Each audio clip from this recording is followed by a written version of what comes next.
En 1974, Mohamed Ali et George Foreman se sont affrontés, pas à New York ni à Las Vegas, mais à Kinshasa.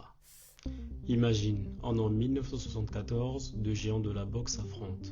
George Foreman, champion du monde invaincu, considéré comme une machine à broyer ses adversaires.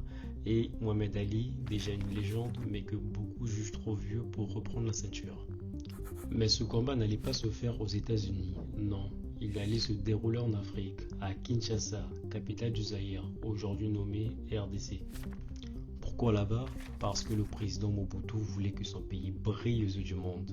Il a mis 10 millions de dollars sur la table, 5 millions pour chaque boxeur, une somme colossale pour l'époque.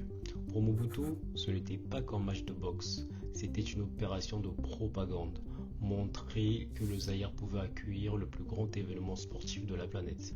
Mais ce combat avait une dimension symbolique. Pour beaucoup, voir Mohamed Ali, l'icône noire américaine qui s'opposait au racisme et défendait la fierté africaine, combattre en Afrique, c'était un retour aux racines.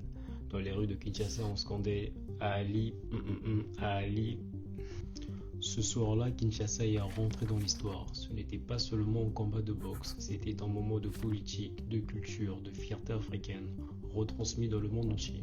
Ce n'était pas qu'un combat, c'était l'Afrique qui montrait aux yeux du monde entier qu'elle pouvait être au centre de l'histoire.